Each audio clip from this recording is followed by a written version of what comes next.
د النساء مبارکه سوره چې د قران عظیم شان څلورمه سوره ده په مدینه منوره کې را نازله شوې ده. یو سل شپږاویا مبارک آیاتونه لري. تلاوت او پښتو ترجمه یې له 12 آیت څخه اوري.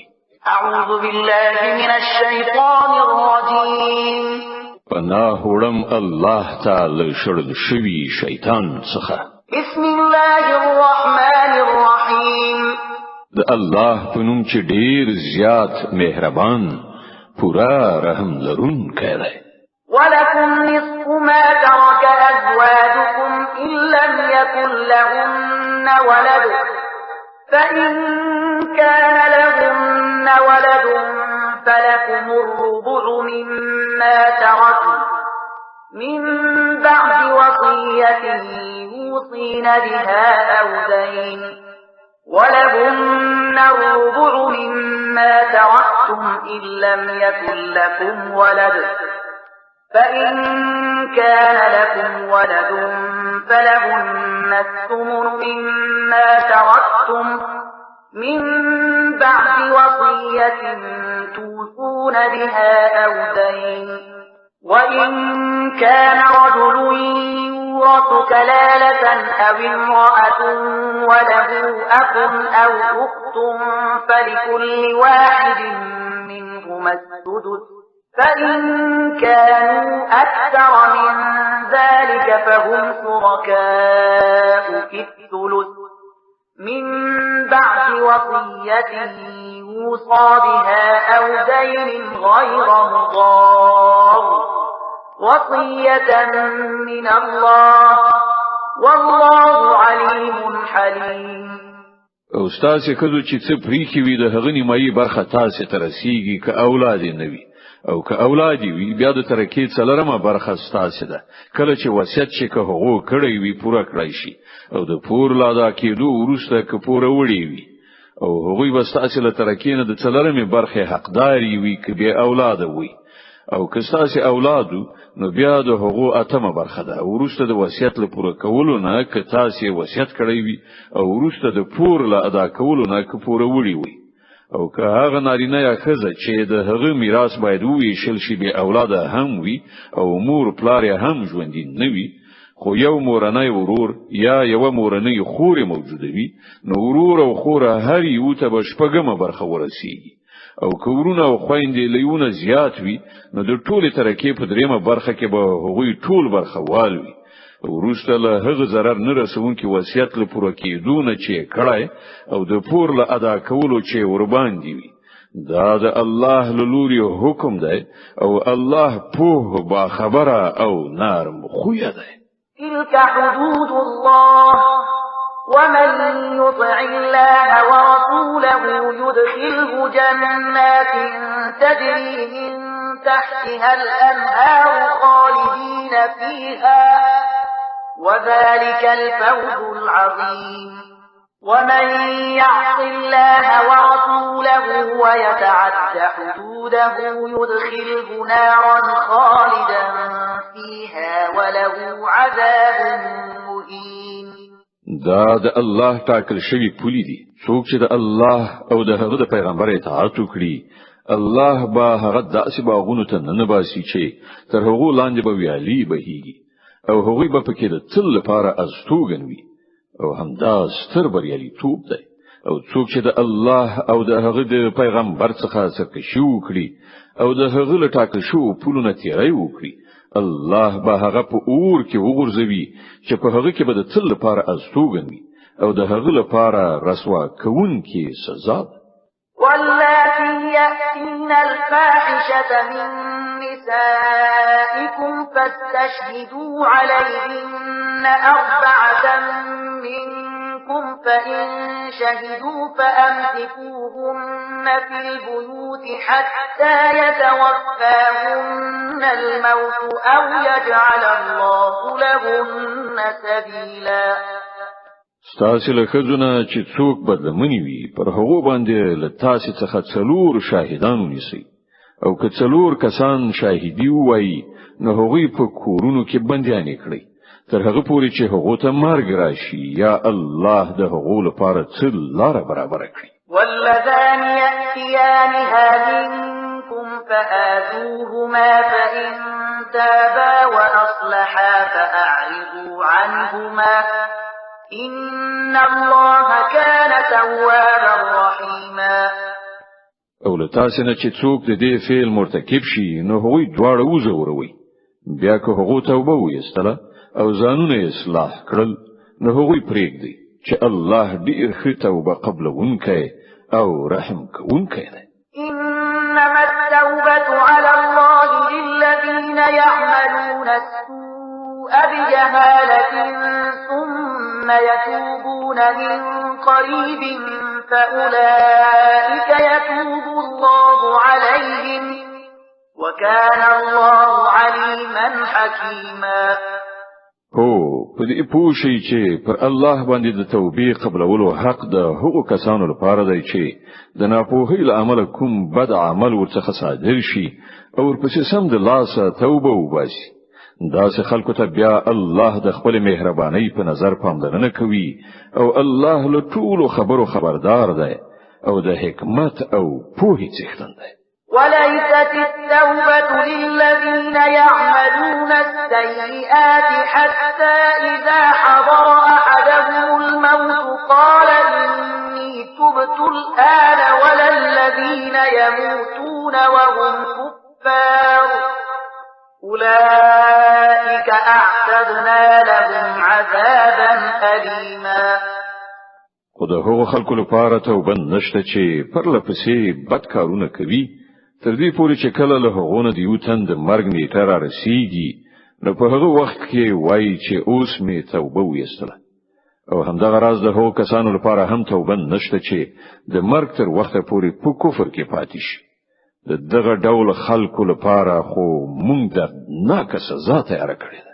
يا أيها الذين آمنوا لا يحل لكم أن ترثوا النساء كرها ولا تعبدوهن لتذهبوا ببعض ما آتيتموهن إلا أن يأتين بفاحشة مبينة وعاشروهن بالمعروف فإن كرهتموهن فعسى أن تكرهوا شيئا ويجعل الله فيه خيرا كثيرا. اے مؤمنان ستاسو لپاره دا روانه ده چې د زور له لارې ځان د ښځو وارثان جوړ کړي او نه دا روانه چې هغوی وربړوي او د هغه مہر دی وی برخې د وهلو هڅه وکړي چې تاسو هغه ته ورکړئ. هو که هغوی د کوم ښکارا ناکاره چلند کوونکی وي نو بیا تاسو ارومرو د هغو د تنګولو حق لري. له هغو سره په ښه چلند ژوند تیر کړئ. که تاسو هغوی نه خوښیږي نو کېدای شي چې تاسو به یو شی نه خوښیږي خو الله به په هغه کې ډېرې ښېګڼې وي. وإن أردتم استبدال زوج مكان زوج وآتيتم إحداهن قنطارا فلا تأخذوا منه شيئا أتأخذونه بهتانا وإثما مبينا. او که تاسو دی وی خځې پر ځای د بلې خځې راوستلو اراده وکړئ نو که تاسو هغې ته په پندونو مال هم ورکړی وي له هغه نه بیرته هیڅ شی ما اخلي. آیا تاسو په تور ټپلو او څرګند ظلم کولو هغه بیرته اخلي؟ وكيف تأخذونه وقد أفضى بعضكم إلى بعض وأخذن منكم ميثاقا غليظا. او تاسو به هغه په څه شان اخلي په داسې حال کې چې تاسو یو د بل سره په مینه اوسېدلی او هغوی له تاسو څخه په ښه وعده اخیسته ده. ولا تنكحوا ما نكح آباؤكم من النساء إلا ما قد سلف إنه كان فاحشة ومقتا وساء سبيلا. او لکوم خدو سره چې ستاسو پلرونو نکاح کړی وي له هغو سره هیڅ کله نکاح مکوئ. او څه چې مخکې شوی دی هغه شوی دی. په حقیقت کې دا یو د شرم کار دی، ناوړه دی او بد چلند دی.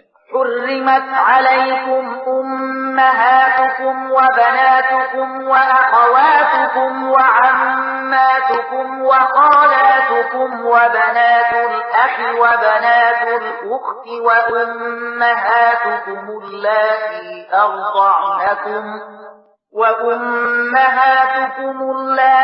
أرضعنكم وأخواتكم من الرضاعة وأمهات نسائكم وربائبكم اللاتي في حجوركم من نسائكم اللاتي دخلتم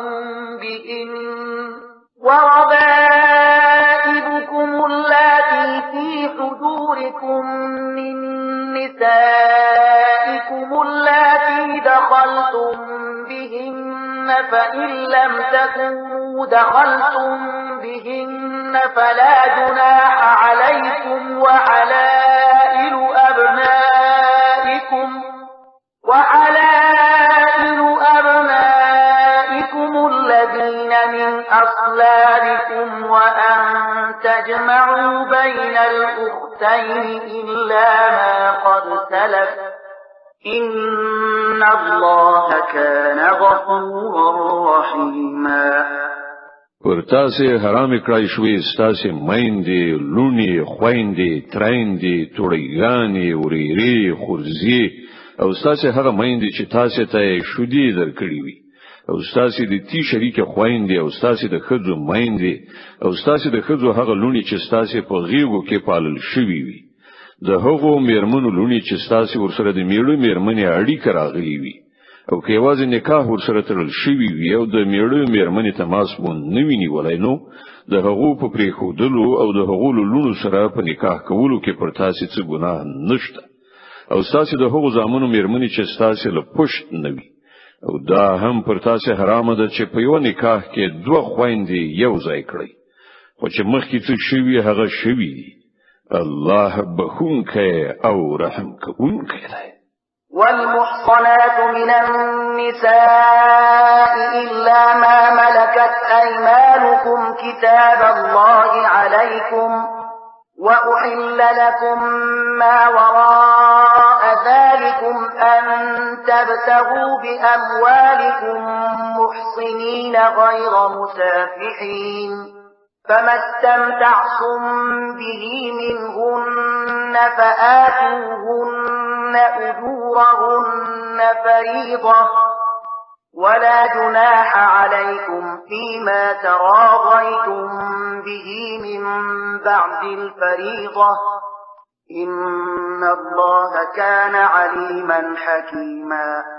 او هغه کزه هم پر تاسو حرام دي چې د کوم بل چا په نکاح کې وي البته هغه خځې لدینه مستثنا دي چې په جنگ کې درته په لاس درغلي وي دا د الله هغه قانون دی چې پر تاسو اطاعت لازم کړای شوی دی لدې پرته چې نوري څومره خځې دي تاسو ته د خپل مالونو په وسیله د حقوق په لاس راوړل روا کړای شوی دی په دې شرط چې د نکاح په چوکاټ کې راولي نه دا چې په آزاد شهوت رانی لاس پورې کړی نو بیا کله چې له حقوقونو د ازدواجی ژوندانه خوند واخلي د هغه په بدل کې ورته په فریضي ډول مہر ورکړي البته د مہر له قرارداد نه وروسته کده دواړو خو په خوخه ستاسو په منځ کې څه کمول زیاتول راشي نو څه باکه نشته الله په او د حکمت څښتن دی. ومن لم يستطع منكم طولا أن ينكح المحصنات المؤمنات فمما ملكت أيمانكم من فتياتكم المؤمنات والله أعلم بإيمانكم بعضكم من بعض فانكحوهن بإذن أهلهن وآتوهن أجورهن بالمعروف محصنات غير مسافحات ولا متخذات أخدان فإذا أحصن فإن أتين بفاحشة فعليهن نصف ما على المحصنات من العذاب ذلك لمن خشي العنة منكم وأن تصبروا خير لكم والله غفور رحيم. او له تاسو څخه چې څوک د دې وس نه لري چې له آزادو مسلمانو ښځو سره نکاح وکړي شي هغه د ستاسو د هغو وینځو لکومي وی سره نکاح وکړي چې ستاسو په لاس کې وي. الله ستاسو د ایمان په حال خو پوهیږي. تاسو ټول دی وی ډېر خلک یاست. لدې عمل د هغو د سرپرستانو په اجازه له هغوی سره نکاح وکړي او په ښه معروفه توګه د هغو مہر ورکړي ترڅو چې هغوی د نکاح په بندیز کې خوندي پاتې شي. په آزاد شهوترانی پسې ونه ګرځي او نه په غلا او پټه یارانی وکړي. نو کله چې هغوی د نکاح په چوکاټ کې خوندي شي او بیا وروسته له هغه کومه بدلمنی غوړه کړي نو پر هغه باندې د هغه مجازات نیمایي دي چې د آزادو ښځو لپاره ټاکل شوی دي. دا اسانتیا له تاسو څخه د هغو کسانو لپاره منځ راوړل شوی دی چې له هغو سره د میرمنې نه لرلو مخې د حدودو د ماتولو اندېښنه وي.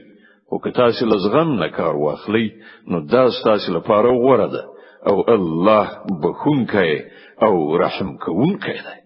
يريد الله ليبين لكم ويهديكم سنن الذين من قبلكم ويتوب عليكم والله عليم حكيم.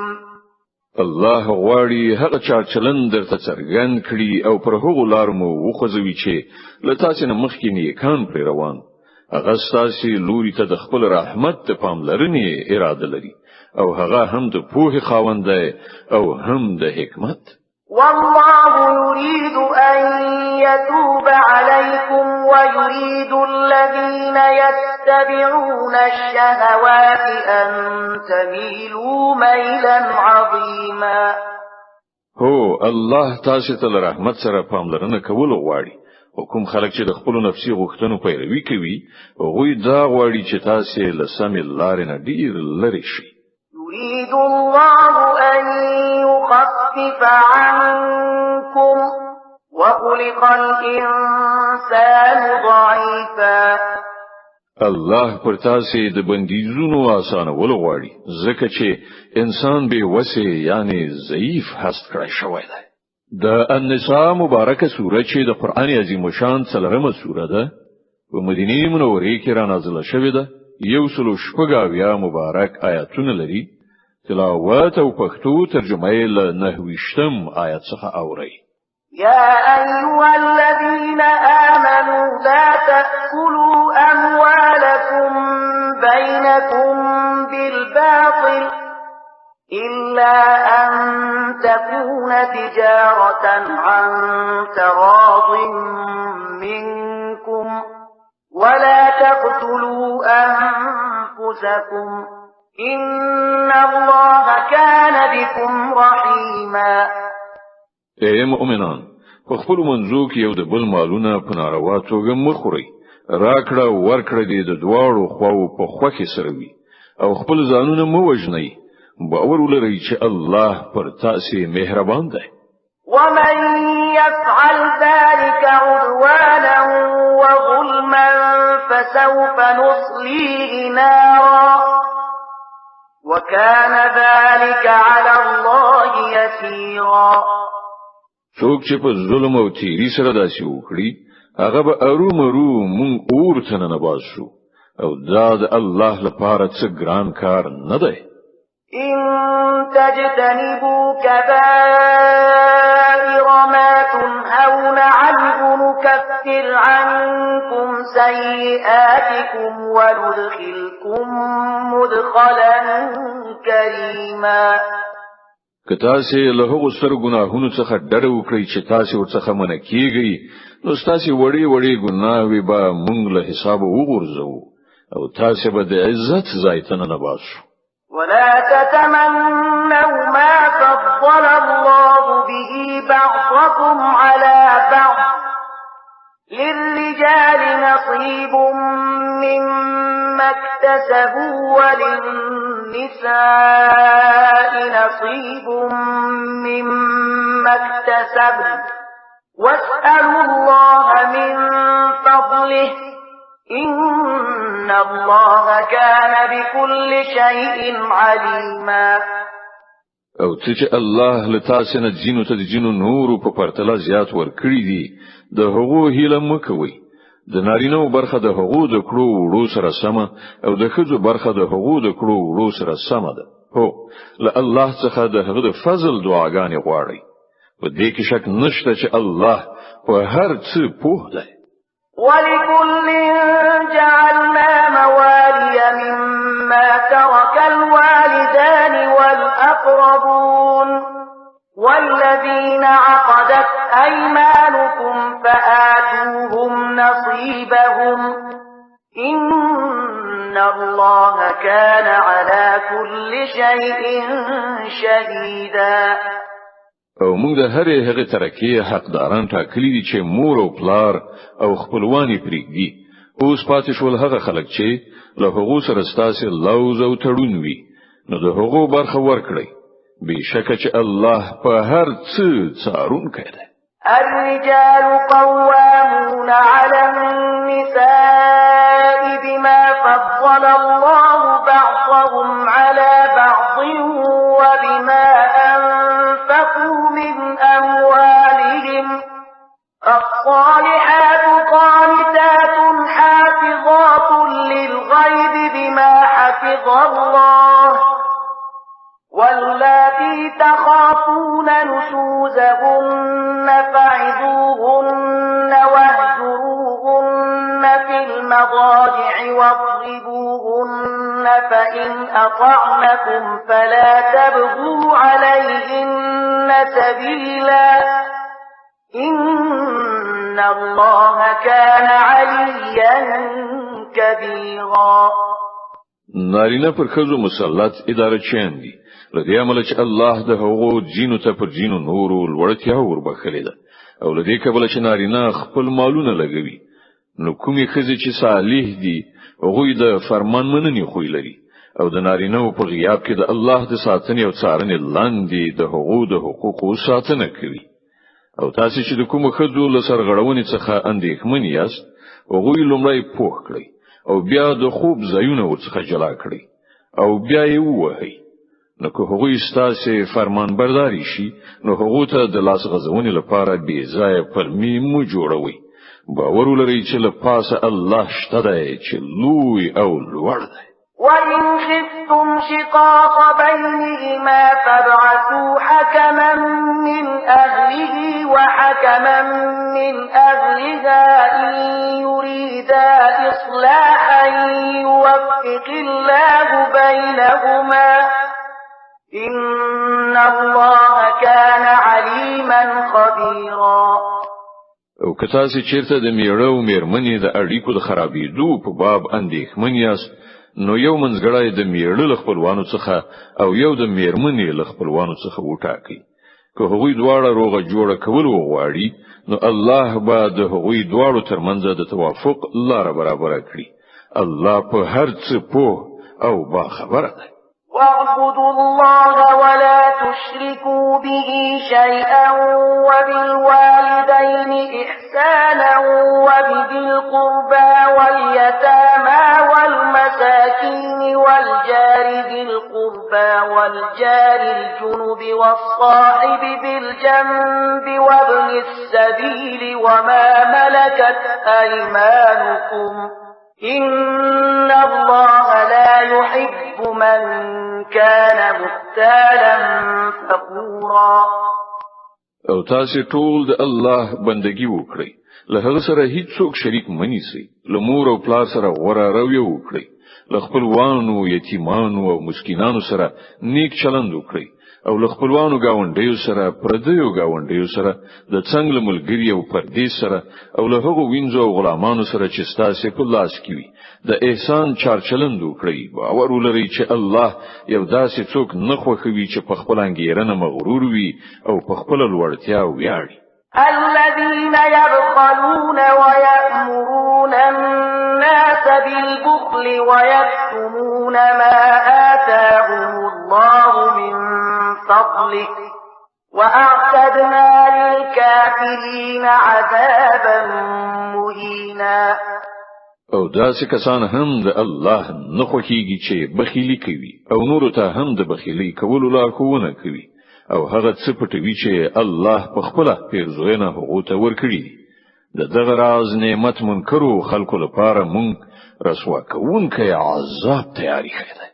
والذين ينفقون أموالهم رئاء الناس ولا يؤمنون بالله ولا باليوم الآخر ومن يكن الشيطان له قرينا فساء قرينا. او هغه خلک هم د الله نه خوښیږي چې خپل مالونه صرف خلکو ته د خودلو لپاره لګوي او په حقیقت کې نه پر الله ایمان لري نه د آخرت په ورځ. رښتیا دا ده چې شیطان چې د چا ملګری شي د هغه ډیره بده ملګرتیا په برخه شو. وماذا عليهم لو آمنوا بالله واليوم الآخر وأنفقوا مما رزقهم الله وكان الله بهم عليما. پر دغه خلکو به څه بلا نازله شوی و که دوی پر الله او د آخرت په ورځ ایمان راوړای وای او څه چې الله ورکړي دی له هغونه لګولي وای که دوی داسې کولای نو الله څخه د دوی د نیکی حالت پټ نه پاتې کیږي. إن الله لا يظلم مثقال ذرة وإن تك حسنة يضاعفها ويؤت من لدنه أجرا عظيما. الله پر هیڅ چا د یوې ذرې په اندازه هم ظلم نه کوي. څوک چې یو نیکی وکړي الله هغه دوه چنده کوي او بیا له خپل لوري څخه ستر ثواب ور په برخه کوي. فكيف إذا جئنا من كل أمة بشهيد وجئنا بك على هؤلاء شهيدا. نو زیر شي چې دوی به په هغه وخت کې څه وکړي چې موږ له هر امت نه یو شاهد راولو او پر دغه امت باندې تا یعنی محمد صلی الله علیه وسلم شاهد تیر کړو. يومئذ يود الذين كفروا وعصوا الرسول لو تسوى بهم الأرض ولا يكتمون الله حديثا. په هغه وخت کې به هغه ټول خلک چې د پیغمبر لارښوونې ونه منلي او له هغه څخه یې سرکشي وکړه هیله وکړي چې کاشکې ځمکه وچوي او هغوی پکې نه نوځي. هلته به دوی خپل هیڅ کومه خبره له خدایه پټه نشي کړای. يا أيها الذين آمنوا لا تقربوا الصلاة وأنتم سكارى حتى تعلموا ما تقولون ولا جنبا إلا عابري سبيل حتى تغتسلوا وإن كنتم مرضى أو على سفر أو جاء أحد منكم من الغائط أو لامستم النساء فلم تجدوا ماء فتيمموا صعيدا طيبا فامسحوا بوجوهكم وأيديكم إن الله كان عفوا غفورا. ای مؤمنانو کله چې تاسو د نشي په حالت کې یاست نو لمانځه ته منځدي کیږي. لمونځ باید په داسې وخت کې وکړئ چې تاسو پوهیږئ چې څه وایاست او همداراز د جنابت په حالت کې هم لمانځه ته منځدي کیږي تر څو چې ملنبلی نه وي مګر دا چې په لار تیریدونکو یعنی مسافر یاست او کله داسې وي چې تاسو ناروغان وي یا په سفر کې وي یا له تاسو نه څوک قضای حاجت وکړي راشي یا تاسو خود سره یو ځای شوي یاست او بیا وبو نه مومي نو له پاکه خاورینه کار واخلي او له هغې نه خپل مخونه او لاسونه مسح کړئ. بشک الله لنرمین کار اخیستونکی او بخنه کوونکی دی. ألم تر إلى الذين أوتوا نصيبا من الكتاب يشترون الضلالة ويريدون أن تضلوا السبيل والله أعلم بأعدائكم بالله وليا وكفى بالله نصيرا. تا هغه خلک لیدلی دي چې هغه ته د کتاب د علم یو څه برخه ورکړل شوې ده. هغوی خو په خپل د گمراهۍ خریداران ګرځیدلی دي او غواړي چې تاسو هم لار ورکه کړئ. الله ستاسو دښمنان ښه پیژني او ستاسو د مرستې او ملاتړ لپاره یوازې الله کافي ده.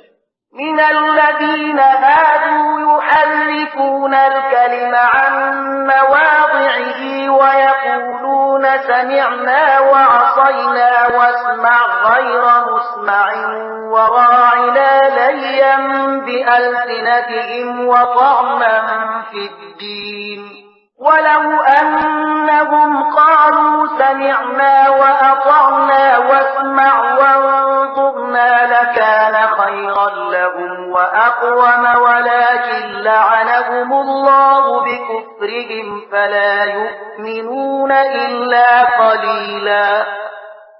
د يهوديانو څخه داسې کسان دي چې کلمې د هغو د درستو ځایونو څخه تعریف کوي او وایي او نافرمانی کو او واوره په داسې حال کې چې اورول شوی نه او د خپل ژبو په تاوولو سره او په دین کې د تعانی په توګه وایي راینا خو دوی ویلي وایي چې او اطاعت کو او واوره او په موږ نظر لره نو دغه کار به د دوی لپاره ښه او مناسب خو الله دوی باندې د دوی د کفر له کبله لعنت کړی دی نو دوی ایمان نه راوړي مګر لږ شوي. يا أيها الذين أوتوا الكتاب آمنوا بما نزلنا مصدقا لما معكم من قبل أن نطمس وجوها فنردها على أدبارها أو نلعنهم كما لعنا أصحاب السبت وكان أمر الله مفعولا. هغه خلکو چې کتاب درکړای شوی وو هغه کتاب ومني چې مونږ اوس نازل کړای او د هغه کتاب تصدیق او رښتینه کوي چې له پخوانه له تاسو سره موجود پر دې ایمان راوړی مخکې له هغه چې مونږ مخونه مسخ کړو او څټ لوري ته وګرځو یا دوی په هغه شان لعنتيان کړو لکه چې د سبت خاوندان مو کړیو او په یاد لري چې د الله حکم نافذي. إن الله لا يغفر أن يشرك به ويغفر ما دون ذلك لمن يشاء ومن يشرك بالله فقد افترى إثما عظيما. الله یوازې شرک نه بکی د دین پرته چې نور هر څومره ګناوي دي چې د هغه چاته خوښ شي وبکی چې له الله سره کوم بل څوک شریک وګاڼه هغه ډیر غټ دروغ غوټه کړل او د ډیر لوی ګناه خبره وکړه. ألم تر إلى الذين يزكون أنفسهم بل الله يزكي من يشاء ولا يظلمون فتيلا. تا هغه خلک لیدلی دي چې د خپل زیاتې پاک نفسي غوري وهي په داسې حال کې چې سپېڅلتیا خو چې الله چاته وغواړي ور په برخه کوي او پر هغه دی وی زری په اندازه هم ظلم نکي. انظر كيف يفترون على الله الكذب وكفى به إثما مبينا. کنه وګوره پر الله باندې د دروغ له تړلو نه د دوی چورت نه خرابيږي او د دوی د څرګندې ګناهکارۍ لپاره همدا یو ګناه کافی ده. ألم تر إلى الذين أوتوا نصيبا من الكتاب يؤمنون بالجبت والطاغوت ويقولون للذين كفروا هؤلاء أهدى من الذين آمنوا سبيلا.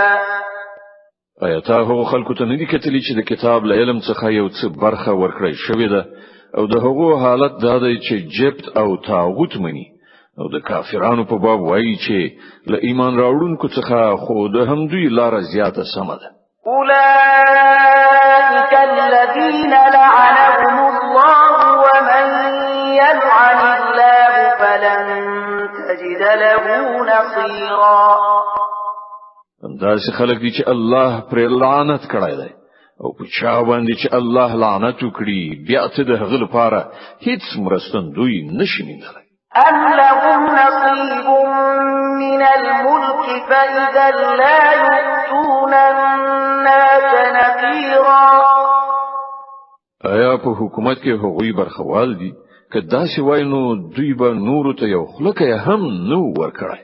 أم يحسدون الناس على ما آتاهم الله من فضله فقد آتينا آل إبراهيم الكتاب والحكمة وآتيناهم ملكا عظيما.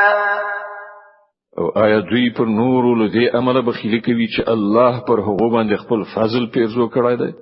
که دا خبره وینو دوی ته دې معلومه وي چې مونږ خو د ابراهیم اولاد ته کتاب او حکمت ورکړای او ستره پاچاهي مور بخښله.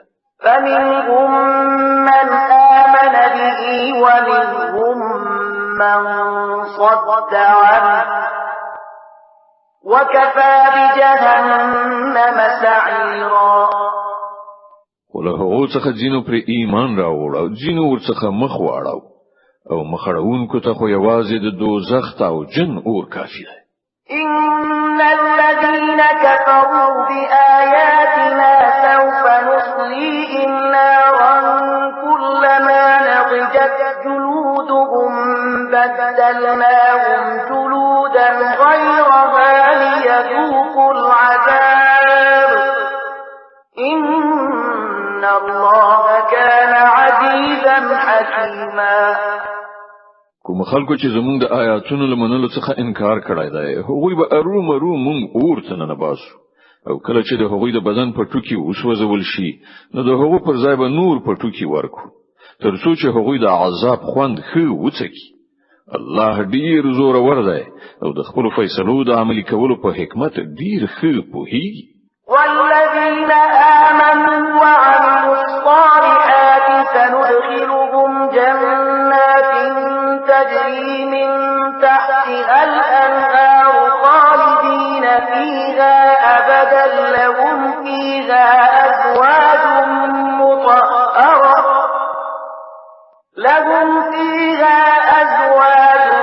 مطهرة وندخلهم ظلا ظليلا. او کوم خلکو چې زموږ آیاتونه منلي او غوړه عملونه کړی دي هغوی به موږ داسې باغونو ته نه باسو چې تر هغو لاندې به ویالي بهيږي. هلته به هغوی د تل لپاره اوسېږي او هغو ته به سپېڅلې میرمنې په برخه شي او هغو ته به موږ په ګڼو سیورو کې استوګنه ورکړو.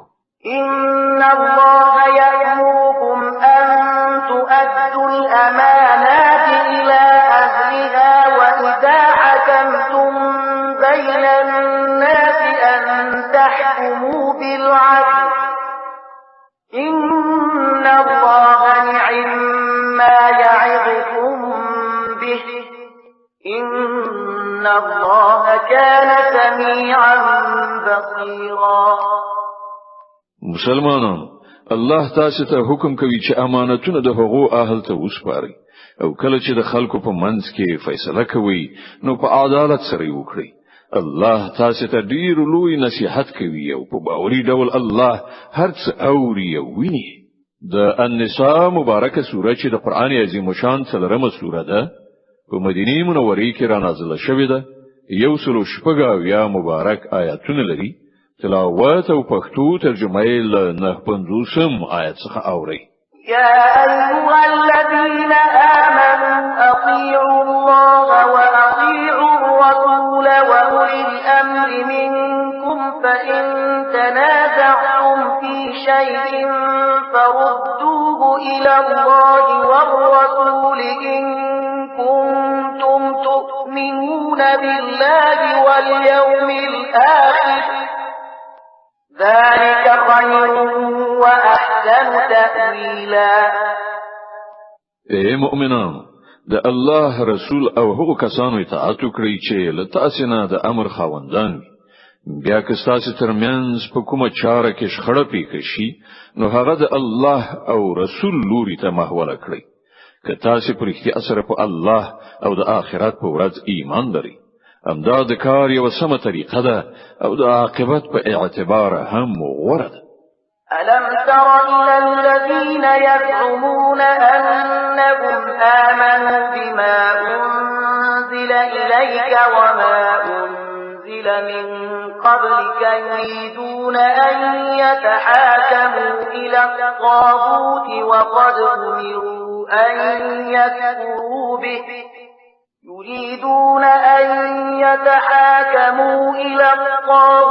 وقد أمروا أن يكفروا به ويريد الشيطان أن يضلهم ضلالا بعيدا. ای پیغمبره، تا هغه خلکو ته ندی کتلی چې دعوا خو کوي چې مونږ په هغه کتاب چې تا ته راغلی دی او پر هغه کتابونو چې له تا څخه مخکې نازل شوي وو ایمان راوړی دی. غواړي دا چې خپل چارې د فیصلې لپاره د طاغوت یعنی شیطان لوري ته محولي کړي. حال دا دی چې هغه ته له طاغوت یعنی شیطان نه د منکریدو حکم شوی. شیطان غواړي هغه وغولوي لسم لارې نه ډیر لري باسي. وَإِذَا قِيلَ لَهُمْ تَعَالَوْا إِلَى مَا أَنزَلَ اللَّهُ وَإِلَى الرَّسُولِ رَأَيْتَ الْمُنَافِقِينَ يَصُدُّونَ عَنكَ صُدُودًا. او کله چې هغه ته ویل کیږي چې راشي د هغه شی لوري ته چې الله نازل کړی دی او راشي د پیغمبر لوري ته، نو تا هغه منافقانو ته کتلی دي چې ستا لوري ته راتګ نه ځانونه ګوښه کوي. فكيف إذا أصابتهم مصيبة بما قدمت أيديهم ثم جاءوك يحلفون بالله إن أردنا إلا إحسانا وتوفيقا. نو په هغه وخت کې به څه کیږي چې دوی له خپل الله سره جوړ کړی غم پرې ووريږي. په هغه وخت کې به دوی تاسو په قسمونو خوړلو راځي او وایي چې په خدای قسم دی چې مونږ خو بیل کې غني نور څه نه غوښتل او مونږ دا غوښتل چې د دوه خواو ترمنځ په کومه توګه روغه جوړ راشي. أولئك الذين يعلم الله ما في قلوبهم فأعرض عنهم وعظهم وقل لهم في أنفسهم قولا بليغا. الله پرې پوهیږي چې د هغو په زړونو کې څه دي. له هغو سره غرض مکوه، هغو یو پوهوه او داسې نصیحت ورته وکړه چې د هغو په زړونو کې ځای ونیسي. وما أرسلنا من رسول إلا ليطاع بإذن الله ولو أنهم إذ ظلموا أنفسهم جاءوك فاستغفروا الله واستغفر لهم الرسول لوجدوا الله توابا رحيما. وګوي ته څرګنده کړ چې مونږ چې هر پیغمبر لېږلی دی د دې لپاره مو لېږلی دی چې د خدای په حکم د هغه اطاعت وکړي شي. که هغوی دا لار غوړه کړی وای چې کله پر خپل ځانونو ظلم کولای نو تاسو راتلای او له الله نه بخښنه غوښتلای او پیغمبر هم ورته د بخښنې غوښتنه کولای، نو شک نشته چې الله به بخښونکی او رحم کوونکی مندلای. فلا وربك لا يؤمنون حتى يحكموك فيما شجر بينهم ثم لا يجدوا في أنفسهم حرجا مما قضيت ويسلموا تسليما. نه ای محمد، ستا پر رب قسم چې دوی هیڅ کله مؤمنان نشي کېدای ترڅو چې دوی په خپل منځي خړو کې تا فیصله کوونکی و نه مني. بیا چې څه فیصله وکړي پر هغه باندې په خپل زړونو کې هم څه تنګي احساس نکړي بلکې لسره تر پای ومني. صدق الله العظیم. الله ستر رښتیا ویونکی دی.